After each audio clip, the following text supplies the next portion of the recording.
Yeah, it's a great pleasure, honor, everything to introduce my friend, Goran Fejic. Goran comes from a country which doesn't exist anymore, which has been erased, wiped out from the map of Europe, sunk by damn full nationalists. And since he was a diplomat, and this country, yes, the name of that country is Yugoslavia, which disappeared. And Goran, who is an economist by training, was active as a Yugoslav diplomat. And when your country disappears and you're a diplomat, you have to find something else. So he and Rada, of course, had to leave their country because it disappeared, and they came to France. So then Goran was active as UN field coordinator, that's the right name, title of it, practitioner. And in that framework, he made a lot of, let's say, several long-lasting missions in countries like Guatemala, Afghanistan, South Africa, and finally, I think Sweden, but it was not UN anymore. I don't know exactly what it was. So I think for us, for me, it's very exciting to have him here because he does not belong to our tribe. He's not an academic. So he sees things from a different angle. And basically, I would say he is a peacemaker, which we are not. He is a peacemaker, or in the second part of his career, he was a peacemaker, which means, for example, that when he was doing a field work, it meant something completely different from our field work. That is, to go and collect information for writing a book or whatever. He went to the field in order to make that, let's say, a truce or a ceasefire can last a bit, or something like that, or avoid that the army kills Indians, things like that. Very different job from what we are familiar with. This is why I think it's very fascinating, exciting to hear what he will say on. So the subject of his lecture is multilateralism. What is multilateralism? You will tell us, is it a lost planet? Is it an utopia, a dream? I don't know, you will tell us. Okay, so, and yes, last thing, Goran has written a book, memoir, beautiful memoir. It's called Disoriented Memoir, or Memoir Without Any Compass, or whatever. Unfortunately, it's in French, so not easy for you, but it's a wonderful book. So, this is, I spoke too much. Your turn. Oh, maybe let's.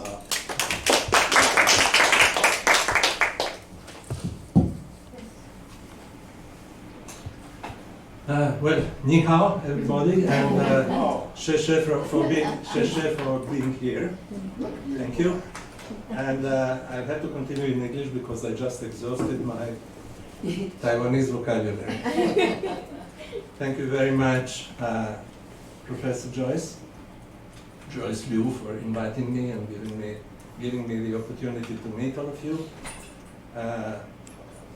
Thank you to my thanks go also to the Institute for Cultural Studies of the Center for International Center for Cultural Studies of the National Charlton University. And thank you very much, Alain, for your very kind introduction, which allows me not to insist too much on my terrible confession, namely that I am not a scholar, but a simple practitioner of international relations. So don't take too seriously what I'm going to tell you. It's not based on any specific theory, and I don't think you will be able to draw any theory out of it. So it's just a story and some thinking about what was going on and what is going on today in international relations. And I have suggested for our exchange today this title, The Demise of State Multilateralism in a Multipolar World. And there is a question to which I probably will not have any definite answer. Why? How come that 30 years after the end of the Cold War, instead of an open and inclusive multilateralism, by which I understand a free acknowledgement of interdependence and a coming together of countries for the common benefit, we have something totally different on the international scene. We have something which would be better described as rather wild unilateralism, confusion, and perhaps even chaos. Why? I think we should perhaps start, as we usually do, by defining some of the terms we use. By Cold War, we understand, of course, the period between the Second World War, the end of the Second World War, and 1989, when the dominant feature of international relations was the division of the world into antagonistic blocks, a kind of frozen geopolitical landscape, frozen by threat and frozen by fear. The threat by and the fear of mutual nuclear annihilation. This definition of the Cold War is not perfect. No definition is.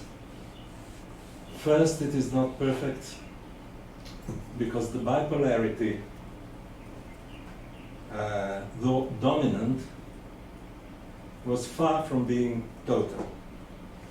The bipolarity was challenged as of the mid-50s by the emergence on the international scene of important new actors, former colonies, such as India, Indonesia, Arab and African countries, which gathered first at Bandung in 1955, then in Belgrade in 1961, where they established the movement of non-aligned countries,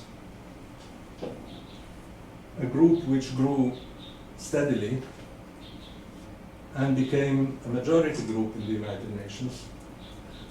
They did not have a hegemonic power, but could still challenge to some extent the dominant bipolarity. We shall come back to it. Second,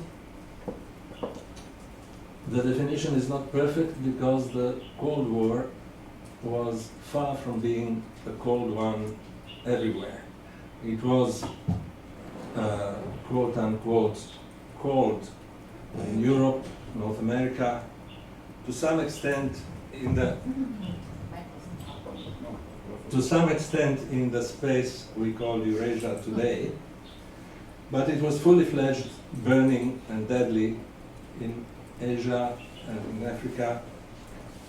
Suffice to mention the wars in Korea, in Vietnam, the wars of national liberation in Africa, the bloody CIA-led coup d'etat in Latin America, and even in Europe, where the backyards of the two superpowers were more clearly defined by the Yalta agreements.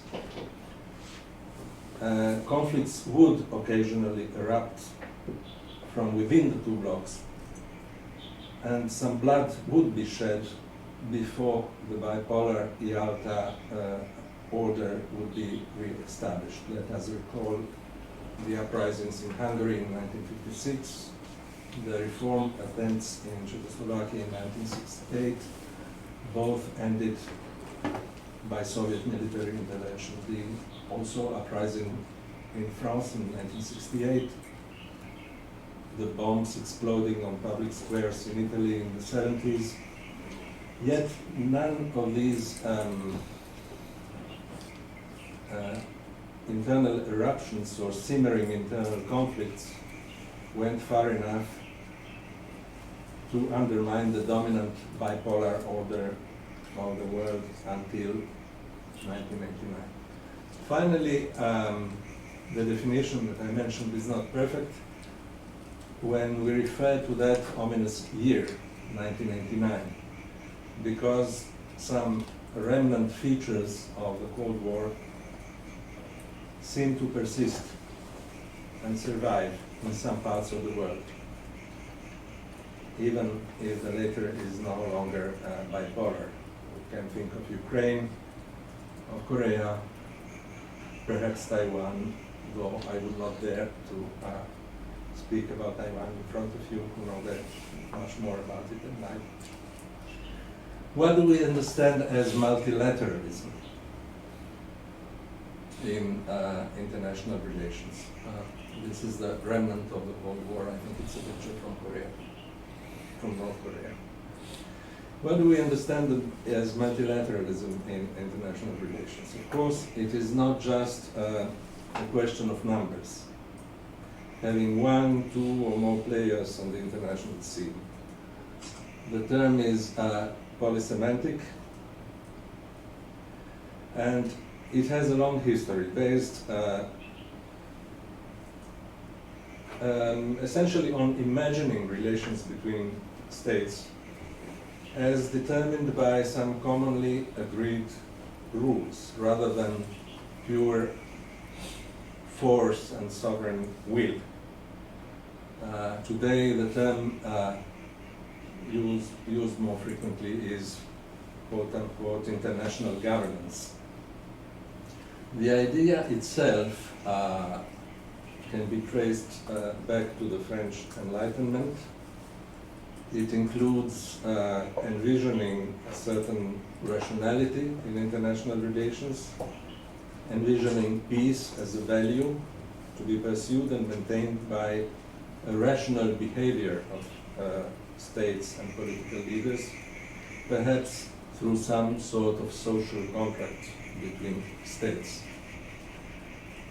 But until the first half of the 20th century, attempts to subject international relations to some commonly agreed rules were very sporadic and limited. The first attempt to establish such a system at a global level was the League of Nations, created in 1920 after the First World War. Its primary goal included preventing wars and settling international disputes through negotiation and arbitration. As we know, the League blatantly failed to stop the Nazi and fascist powers to carry out their aggressions in the Second World War. But even before that, the League's credibility was undermined by the fact that the United States never joined it, that the Soviet Union joined late and was soon expelled after it invaded Finland. And of course, its credibility was flawed by the very fact that a huge part of the world, the colonized countries, were simply left out. As to Germany, Japan, and Italy, they withdrew from the League as it became a burden secular expansionist policies. The best known today and only relatively successful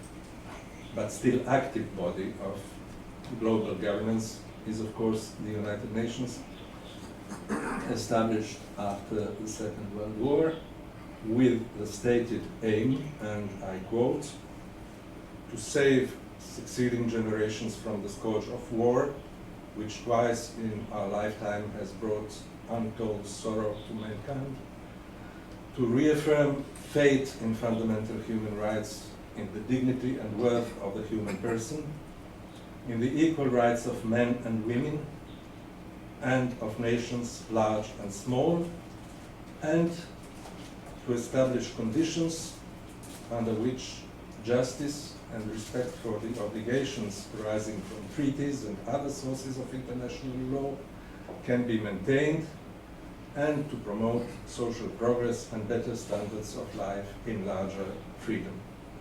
End of quotation.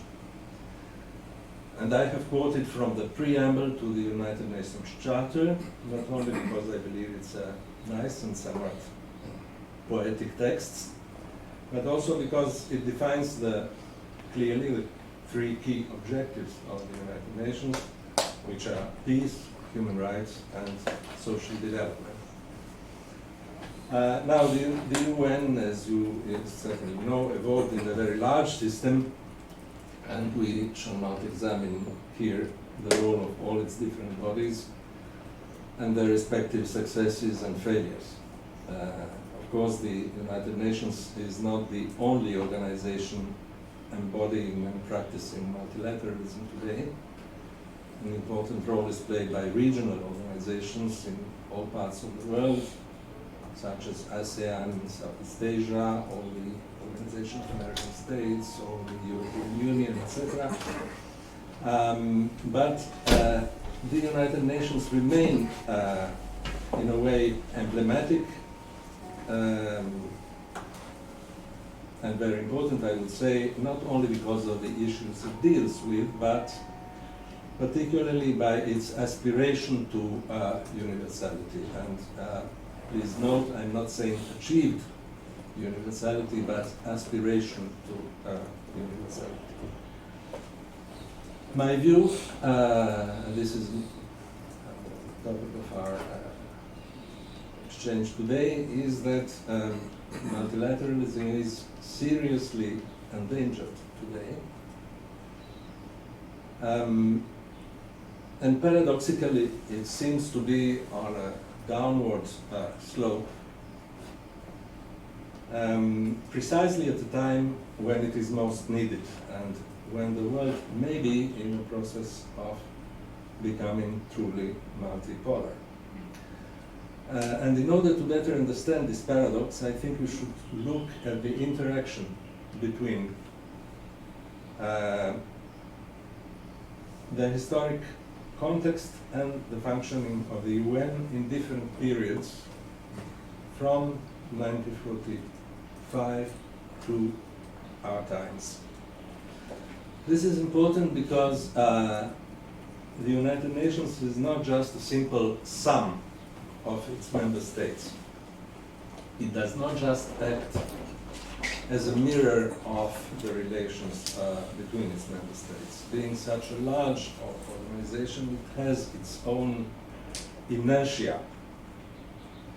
And this inertia can have, so to say, a positive and a negative impact. For example, UN teams that work in the field, in peace processes, or in humanitarian activities, are bound to follow the principles of the Charter, and they, in doing so, they often go beyond the member states, what the member states want them to do. You may have noticed sometimes the UNHCR, the UN Organization for Refugees, often appeals and acts as a whistleblower, appeals to the public in general, not only to member states, and goes beyond what the reluctant member states would want it to do in some occasions. The inertia can also act, how to say, negatively. And probably the most evident example is the opposition of the big power to any reform of the Security Council. Even today, when the composition of the Security Council has ceased to reflect a real balance of power in the world. So I suggest, this is of course very tentative, to consider 5 distinct periods. The initial years, from 1945, the founding of the UN, to the full-scale extension of the Cold War, say the mid-70s, the period of decolonization and the search for a more just international economic order from the early 60s to perhaps the late 70s, the years of what I would call Thatcher-Reaganism, beginnings of the demise of multilateralism, mid-70s to late 80s, the confusion that followed the end of the Cold War, which contains, I would say, a parallel surge of multilateralism and unilateralism, and the notorious effects of the so-called Washington Consensus. And finally, our current times, which I see as more confusion, both institutional and ideological, the rise of populism, and its toxic effects on multilateralism. So let's go through these periods one by one. First, in 1945, the world has just come out of the horrors of the Second World War. With its massive killings and devastations, the genocide, the material misery that ensued, and the moral outrage once the smoke settled. The general outcry was never again. And the political expression of that moral outcry was, in a way, the Charter of the United Nations and the Universal Declaration of Human Rights. Inspired, emancipatory documents, for the same reasons, are quite difficult to amend in the decades that followed. I think they could almost be taken as, quote unquote, the birth certificates of what we call today the international community. Yet, very soon thereafter, or maybe simultaneously with this coming together of nations, we have a deep division of the world into almost irreconcilable blocks, and the institutional expression of that deep division and of the lack of confidence is to be found in the very organization of the institution. So that if the Charter is an inspiring document, the organization is a hard landing, something that drastically restrained the equality of the member states. I'm referring, of course, before anything else, to the composition of the Security Council and the so-called veto power of its 5 permanent members. This was, in a way, idealism balanced by diplomatic realism. It meant we shall all have access to the floor, but our words simply do not have the same weight. Some of us, but not all of us, will have the ability to generate or to reject legal commitments. And as you can imagine, diplomats are people with a sense of realism, and they understand that. If you want the big ones to continue discussing issues in a common forum, You should accord them the privileges they demand for themselves. Otherwise, they will simply go away and discuss what they deem important elsewhere. Precisely what is happening today with the so-called G7, the G8, the G20, etc., totally informal and unexisting organizations, but very influential. In one way or another, this quote-unquote realistic balance between universality of membership and special privileges for the few has contributed for a long time to making the UN a forum where debates were indeed engaged and solutions sought with more or less success to the most important issues of peace and development. Well, with a very mixed success, as we know. Now, the second period is what followed. A number of UN member states, the number has doubled from 51 at the beginning to more than 100 in the 60s and continued to grow.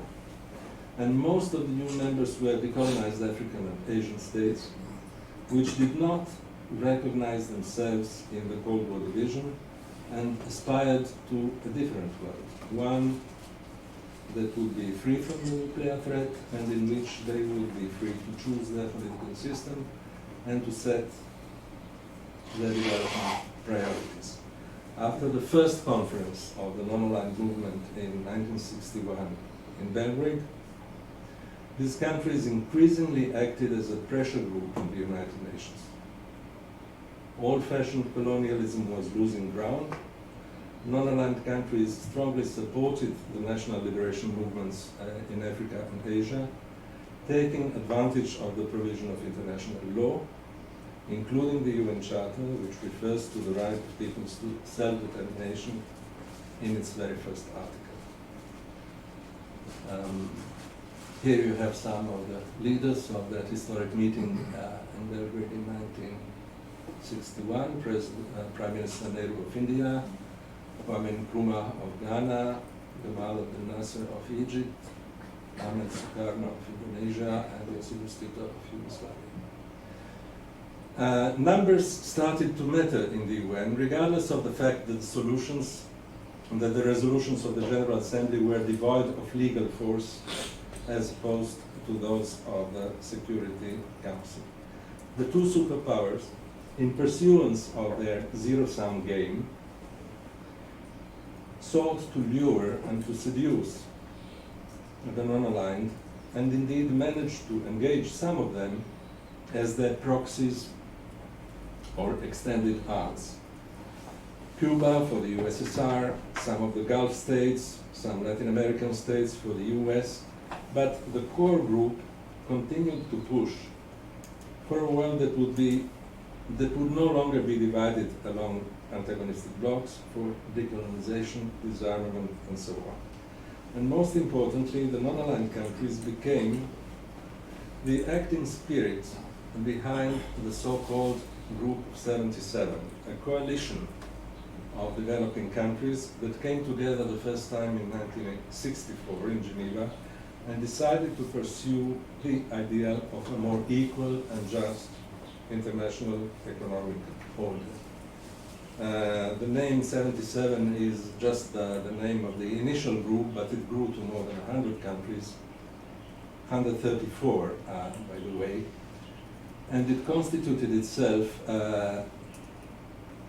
in all the regional bodies of the UN and bodies dealing with social, economic, and even cultural and information issues such as UNCTAD, the UN Conference on Trade and Development, UNIDO, the UN Industrial Development Organization, the FAO, Food and Agricultural Organization, or the UNESCO Culture and Education.